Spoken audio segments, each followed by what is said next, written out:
ಕೃಷಿಯಲ್ಲಿ ಆಧುನಿಕ ಪದ್ಧತಿ ಜಾರಿಯಾದ ಮೇಲೆ ಹಲವಾರು ರೀತಿಯ ಕೃಷಿ ಪದ್ಧತಿಯನ್ನ ಜನ ಅಳವಡಿಸಿಕೊಳ್ತಿದ್ದಾರೆ. ಬಟ್ ಈ ಆಧುನಿಕ ಯುಗದಲ್ಲೂ ಕೂಡ ನಮ್ಮ ಹಳೆಯ ಸಂಪ್ರದಾಯದ ಕೃಷಿಗಳೇ ಕೈ ಹಿಡಿಯುತ್ತೆ ಅಂತ ಹಲವರು ಅದನ್ನ ಮಾಡಿ ತೋರಿಸಿದ್ದಾರೆ ಕೂಡ.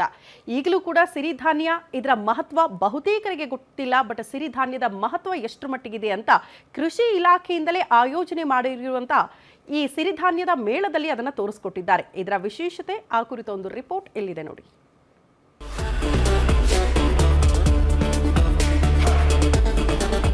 ತಳಿರು ತೋರಣಗಳಿಂದ ಸಿಂಗಾರಗೊಂಡಿರುವ ಕೋಲಾರ ಕೃಷಿ ಇಲಾಖೆ ಆವರಣ, ಡೊಳ್ಳು ಕುಣಿತ ನಗಾರಿ ಬಾರಿಸ್ತಾ ಇರುವ ಕಲಾತಂಡ, ಸಣ್ಣ ಪುಟ್ಟ ಸಾವಯವ ಕೃಷಿಕರು ವ್ಯಾಪಾರ ಮಾಡ್ತಿರೋದು, ತಂಡೋಪತಂಡವಾಗಿ ಬಂದು ಮಳಿಗೆಗಳನ್ನ ವೀಕ್ಷಿಸ್ತಾ ಇರುವ ಜನರು, ಇವೆಲ್ಲ ದೃಶ್ಯಗಳು ಕಂಡು ಬಂದಿದ್ದು ಕೋಲಾರದ ಕೃಷಿ ಇಲಾಖೆ. ಎಸ್, ಏನಪ್ಪಾ ವಿಶೇಷ ಅಂದ್ರೆ ಕೃಷಿ ಇಲಾಖೆ ವತಿಯಿಂದ ಸಿರಿಧಾನ್ಯ ಹಾಗೂ ಸಾವಯವ ಕೃಷಿ ಮೇಳವನ್ನ ಆಯೋಜನೆ ಮಾಡಲಾಗಿತ್ತು. ಈ ಮೇಳದಲ್ಲಿ ಸಾರ್ವಜನಿಕರಿಗೆ ಹಾಗೂ ಕೃಷಿಕರಿಗೆ ಒಂದೇ ಸೂರಿನಡಿ ಆರೋಗ್ಯಭರಿತ ಆಹಾರ ಧಾನ್ಯಗಳ ಪರಿಚಯ ಹಾಗೂ ಉಪಯೋಗ ತಿಳಿಯಪಡಿಸಲಾಯಿತು. ಸಿರಿಧಾನ್ಯ ಮೇಳ ಇವತ್ತು ನಮ್ಮ ಕೋಲಾರ ಜಿಲ್ಲೆಯಲ್ಲಿ ನಡೀತಾ ಇದೆ. ತುಂಬ ಉಪಯುಕ್ತವಾದಂಥದ್ದು.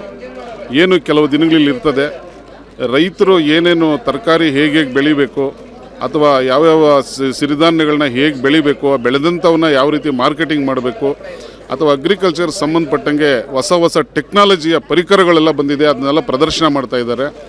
ಇದರಿಂದ ಭಾಳ ರೈತನಿಗೆ ಉಪಯೋಗ ಆಗ್ತದೆ.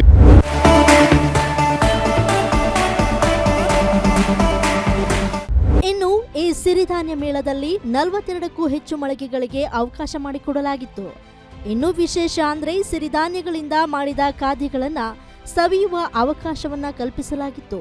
ರಾಗಿ, ಜೋಳ, ನವಣೆಗಳಿಂದ ಮಾಡಿದ ಹಪ್ಪಳ, ಸಿರಿಧಾನ್ಯಗಳಿಂದ ಮಾಡಿದ ಪುಡಿಗಳು, ಸಾವಯವ ಉಪ್ಪಿನಕಾಯಿ ಜನರನ್ನ ಆಕರ್ಷಿಸಿದವು. ಇನ್ನು ಕೃಷಿಕರಿಗೆ ಉಪಯೋಗವಾಗುವ ಯಂತ್ರೋಪಕರಣಗಳಾದ ಚಾಪ್ ಕಟರ್, ರೋಟೋ ಟಿಲ್ಲರ್, ಹೊಲಗಳಿಗೆ ಔಷಧಿ ಸಿಂಪಡಿಸುವ ಡ್ರೋನ್ಗಳನ್ನ ಸಹ ಮೇಳದಲ್ಲಿ ಪ್ರದರ್ಶನಕ್ಕೆ ಇಡಲಾಗಿತ್ತು. ಮೊದಲನೇದಾಗಿ, ಈಗ ಹಳೆಯ ಕಾಲದಲ್ಲಿ ನಮ್ಮ ಪೂರ್ವಜರೆಲ್ಲ ಬೆಳೀತಾ ಇರುವಂಥ ದೇಸಿ ತಳಿಗಳನ್ನು ಈಗ ಬರ್ತಾ ಎಲ್ಲ ಮರ್ತೋಗ್ತಾ ಇದ್ದೀವಿ. ಸೊ ಆ ಪ್ರಾಚೀನ ತಳಿಗಳ ಪ್ರಾಮುಖ್ಯತೆಯನ್ನು ಸರ್ಕಾರ ಹಂಗೇ ಕಾಪಾಡ್ಕೊಂಡು ಹೋಗಬೇಕು ಅನ್ನೋ ದೃಷ್ಟಿಯಿಂದ ಹೊಸದಾಗಿ ಸ್ಕೀಮ್ ಒಂದು ಲಾಂಚ್ ಮಾಡಿದೆ, ದೇಸಿ ತಳಿಗಳ ಉತ್ತೇಜನ ಕಾರ್ಯಕ್ರಮ ಅಂತ ಹೇಳ್ಬಿಟ್ಟು. ಈ ಕಾರ್ಯಕ್ರಮದ ಉದ್ದೇಶ ಏನು ಅಂತ ಹೇಳಿದ್ರೆ, ದೇಸಿ ತಳಿಗಳಲ್ಲಿ ಅಪಾರವಾದಂಥ ಪೌಷ್ಟಿಕಾಂಶಗಳು ಇರುತ್ತೆ, ಆಮೇಲೆ ಅದರಲ್ಲಿ ನ್ಯೂಟ್ರಿಷನಲ್ ಕ್ಯಾರೆಕ್ಟರ್ಸ್ ಇರುತ್ತೆ, ಆಮೇಲೆ ಕೆಲವೊಂದು ರೋಗ ನಿರೋಧಕ ಆಗಿರ್ಬೋದು, ಆಮೇಲೆ ಕೀಟ ನಿರೋಧಕ ತಳಿಗಳೆಲ್ಲ ಇರುತ್ತೆ.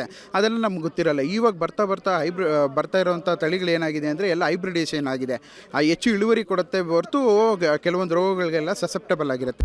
ಆರೋಗ್ಯವಂತ ಜೀವನಕ್ಕಾಗಿ ಸಿರಿಧಾನ್ಯ ಹಾಗೂ ಸಾವಯವ ಕೃಷಿ ಅತ್ಯಗತ್ಯವಾಗಿದ್ದು, ರೈತರಿಗೆ ಹಾಗೂ ಸಾರ್ವಜನಿಕರಿಗೆ ಇಂತಹ ಮೇಳಗಳ ಮೂಲಕ ಅವುಗಳ ಪ್ರಾಮುಖ್ಯತೆ ತಿಳಿಸುವ ಕೆಲಸ ಇಂದಿನ ಸಮಾಜದಲ್ಲಿ ಅತ್ಯವಶ್ಯಕವಾಗಿ ಬೇಕಾಗಿದೆ. Gangapura Kumar, guarantee news, Kolar.